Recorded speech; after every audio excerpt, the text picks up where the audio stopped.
Perkenalkan, nama saya Renata Dimita, saya berasal dari Universitas Prasetya Mulia. Pada kesempatan kali ini, saya akan melakukan presentasi mengenai pentingnya mengenal hak kekayaan intelektual atau HKI sebagai upaya perlindungan industri kreatif dan UMKM pada masa pandemi COVID-19.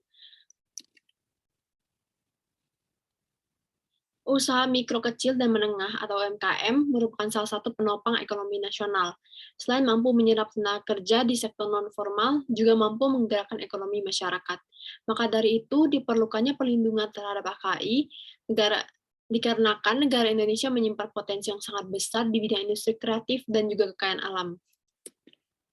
Dikarenakan implikasi bergabungnya Indonesia dengan WTO, serta untuk merespon the Agreement on Trade-Related Aspect of Intellectual Property Rights, serta mengeluarkan serangkaian peraturan yang berkaitan dengan HKI, maka HKI termasuk sebagai salah satu syarat dalam kompetensi individu pada ranah nasional maupun internasional. Perubahan fungsi HKI yang berawal dari perlindungan menjadi bagian dari strategi pembangunan bangsa atau pengembangan usaha industri.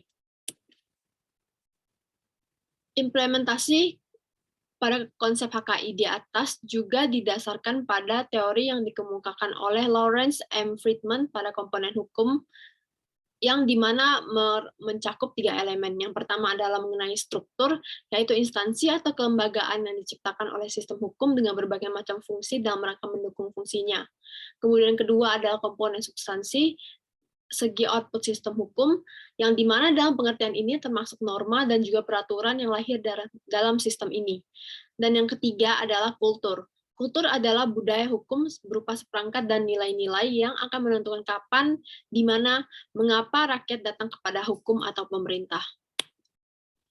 Negara Indonesia pada regulasinya juga berperan penting dalam membantu perlindungan terhadap UMKM yang tertera pada pasal 7 UU UKM, yang dimana berupa penetapan peraturan perundang-undangan dan kebijakan yang meliputi aspek yang pertama adalah pendanaan, yang kedua adalah sarana dan prasarana, yang ketiga adalah informasi usaha, yang keempat adalah kemitraan, yang kelima adalah perizinan usaha, 6 kesempatan berusaha, yang ketujuh promosi dagang, dan yang terakhir adalah dukungan kelembagaan. Di samping itu juga, terdapat data yang diambil dari catatan Kemenkop UKM yang dimana selama pandemik ini, terdapat sebanyak 37.000 UMKM yang terkena dampak serius dari pandemi COVID-19. Maka dari itu, untuk upaya perlindungan HKI pada UMKM, maka pada era industri 4.0 ini, setiap objek yang didagangkan akan diberikan tanda pengenal untuk menjaga orisinalitas suatu objek dagang.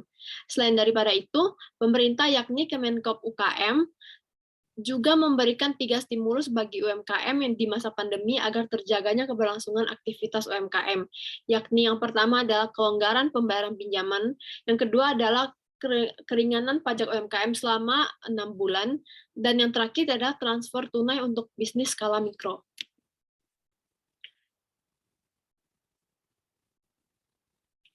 Dan juga yang terakhir adalah mengenai pemanfaatan e-commerce sebagai wadah transaksi online untuk para pelaku usaha yang juga di mana merupakan suatu inovasi agar industri lokal juga tetap eksis dan bersaing di pasar global. Maka dari itu, kesimpulan dari saya adalah masa pandemi ini memberikan peluang bagi para pelaku usaha industri kreatif untuk terus mengembangkan usahanya dan juga maju di bidang teknologi agar mampu bersaing secara global. Perlindungan hukum terhadap setiap produk atau jasa industri kreatif telah dicantumkan dalam berbagai peraturan perundang-undangan yang diregulasikan oleh pemerintah kita. Sehingga pelaku usaha sepatutnya mendaftarkan HKI-nya demi kelangsungan usaha kreatif di Indonesia. Pemanfaatan teknologi informasi juga merupakan suatu peluang dalam meningkatkan eksistensi UKM di bidang ekonomi. Ketersediaan platform online, e-commerce, atau marketplace merupakan suatu media pemasaran yang mendukung keberlangsungan usaha industri kreatif. Sekian presentasi dari saya, terima kasih.